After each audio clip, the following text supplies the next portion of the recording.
Laisse-moi deviner. Dieu t'a abandonné, il ne répond plus à tes prières, silencieux. Tu jeûnes, tu pries, tu fais tout ce qui est demandé, mais rien ne change. Alors tu es au bon endroit. Cette vidéo est pour toutes les personnes qui se sont reconnues dans ce que j'ai dit précédemment. Je ne sais pas la raison pour laquelle tu pries. Je ne sais pas si tu pries pour un changement de situation dans ton travail, tes études, tes finances, dans ta famille, dans ta santé ou autre. Mais sache que Dieu n'est jamais silencieux.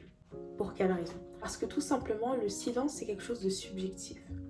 On pense souvent que lorsque Dieu est silencieux, cela veut dire qu'il ne travaille pas. Sauf que Dieu ne connaît pas le repos. La personne qui doit se reposer, c'est toi. Certes, il est écrit dans Philippiens 4:6, ne vous inquiétez de rien, mais en tout temps, faites connaître vos besoins à Dieu par des prières et des supplications. Ce que tu as fait, tu as prié, tu as supplié. Et il est même dit dans 1 Thessaloniciens 5:17, priez sans cesse. Donc tu fais exactement ce qui est demandé dans la parole de Dieu. Mais rien ne se passe. Après des semaines, après des mois, ta situation ne change toujours pas. Là, je vais peut-être dire quelque chose de controversé, mais la Bible est contradictoire. Oui, elle est contradictoire parce qu'elle s'adapte à chaque situation. Ça veut dire que précédemment, j'ai cité les versets qui nous poussent à prier sans cesse, mais il y a aussi des versets qui nous poussent à rester silencieux. C'est contradictoire, mais c'est une bonne chose. Tu as prié, c'est bon, c'est fait. It is done. Là, la deuxième chose à faire, c'est de lui faire pleinement confiance. C'est de lui laisser le contrôle de ta vie, de ta situation. Tu soumets tout à Dieu. Et tout soumettre à Dieu, c'est de ne plus s'inquiéter de rien. Comme le dit Philippiens 4:6. Par exemple, tu es au chômage, tu postules à des annonces d'emploi et toujours rien ne se passe. Et bien là, tu vas voir Dieu. Tu lui dis, Seigneur, j'ai prié, j'ai jeûné, rien ne change. Là, je décide de te faire entièrement confiance. Je décide de placer toute ma confiance en toi, de tout te soumettre. Je te remets ma situation actuelle entre tes mains. Seigneur Jésus-Christ, je te fais pleinement confiance. Je sais que tu es capable de faire des choses. Je sais que tu es capable de changer ma situation en une nuit. Je sais que tu es capable de me placer dans un endroit auquel je n'aurais jamais imaginé. Je sais que mon Dieu, mon roi, même si là, financièrement, c'est pas le top, je sais que tu vas pourvoir à mes besoins. Je décide de marcher par la foi et non par la vue. C'est ce qui est demandé. C'est ça, soumettre à Dieu. C'est même dans la confusion, même dans la peur, même dans la crainte, on décide de lui faire confiance. Et on refuse de marcher par les circonstances. Cela veut dire que tu dois sortir de cet état de victime. Cet état où tu subis ta situation. Tu dois sortir de cet état-là. On va parler du chapitre de Marc, Jésus qui apaise la tempête. Attendez. Il faut que j'aille chercher le verset, comme ça on va le lire ensemble. Bon, on connaît tous l'histoire de Jésus dans la barque. Mais je pense que c'est très important de relire, ok? Soyez attentifs. Ce même jour, sur le soir, Jésus leur dit, passons à l'autre bord. Après avoir envoyé la foule, ils l'emmenèrent dans la barque où il se trouvait. Il y avait aussi d'autres barques avec lui. Il s'éleva un grand tourbillon et les flots se jetaient dans la barque au point qu'elle se remplissait déjà. Et lui, il dormait à la poupe sur le coussin. Ils le réveillèrent et lui dirent « Maître, ne t'inquiètes-tu pas de ce que nous périssons ?» S'étant réveillé, il menaça le vent et dit à la mer « Silence, tais-toi !» Et le vent cessa et il y eut un grand calme. Puis il leur dit « Pourquoi avez-vous ainsi peur ? Comment n'avez-vous point de foi ?» Ils furent saisis d'une grande frayeur et ils se dirent les uns aux autres « Quel est donc celui-ci à qui obéissent même le vent et la mer ?» C'est beau, non? C'est magnifique. Ces versets sont magnifiques. Pourquoi t'inquiètes-tu? Dieu est au contrôle. Et qu'est-ce que ce verset nous révèle sur le caractère de Jésus? Il nous révèle que Jésus est celui qui est au contrôle. Ton Père dans les cieux est au contrôle. C'est ton protecteur, c'est ton consolateur. C'est son rôle. Pourquoi t'inquiètes-tu? Et pourquoi n'as-tu point de foi? Justement, c'est ce qu'il te demande. Fais-lui confiance. He is asking you to trust him. Tu dois avoir foi en Dieu, en Jésus, dans n'importe quelle situation. C'est tout ce qu'il te demande. Donc actuellement, dans ta vie de prière, tu es un peu en mode survie. Ça veut dire que tu ne veux pas lâcher le volant. Au contraire, faut laisser le volant à Jésus pour qu'il soit lui au contrôle. Le mode survie, c'est vraiment le fait de vouloir tout contrôler. Et moi, par exemple, je suis quelqu'un qui veut tout contrôler. C'est dans mon trait de caractère. Donc, c'est souvent difficile pour moi de laisser Dieu gérer. Souvent, quand on est dans ce mode de survie, je reprends sur le sujet du travail. Souvent, quand on fait cette prière de Seigneur, trouve-moi un travail, etc., on a déjà une solution en tête. Pas une solution, mais on a un scénario, une réalité qu'on espère va s'accomplir. On espère que Dieu va agir de cette manière-là.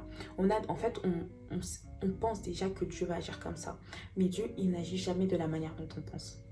Parce que là, toi, tu pries pour avoir un travail et tu penses qu'un jour, tu vas te lever, on va t'appeler, on va te dire « Oh, viens travailler ici, etc. On a vu ton CV, on aime énormément et tout. » Et peut-être que ça ne va absolument pas se passer comme ça.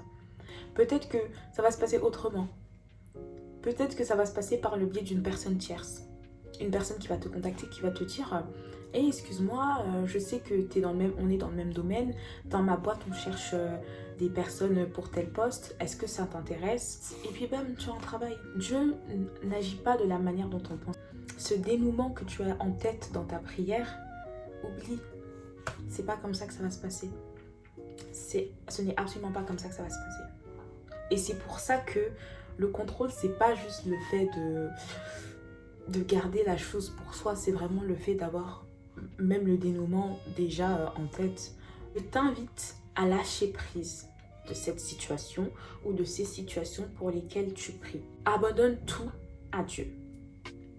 Parle-lui concrètement. Dis-lui que tu as prié, que tu as jeûné, que tu n'entends rien, que tu ne vois rien, que tu as l'impression qu'il te ghost, qu'il refuse de te répondre.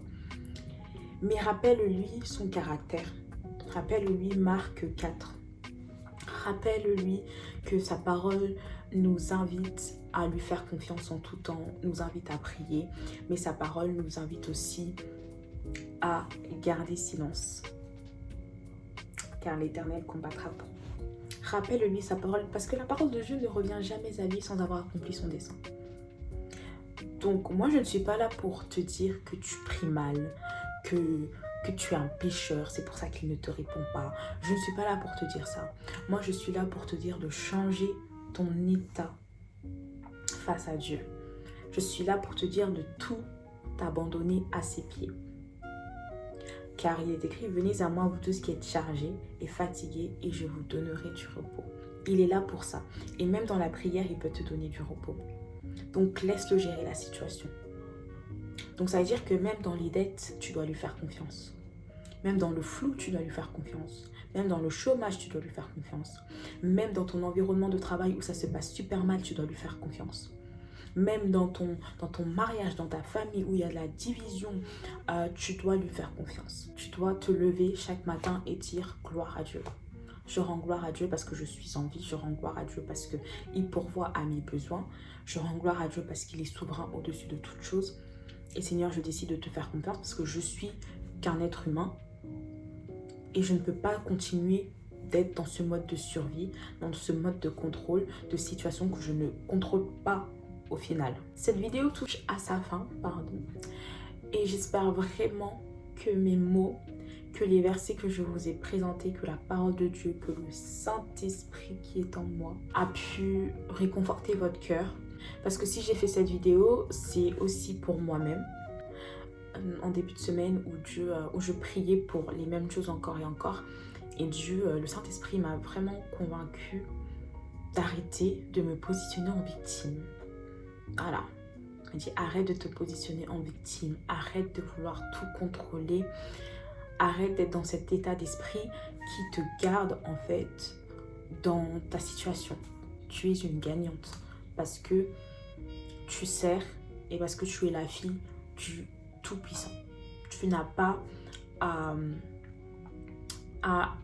autant pleurer. Tu n'as pas à autant demander, comment on dit beg, supplier. Tu supplies une fois, tu supplies deux fois. Au bout d'un moment, laisse Dieu gérer.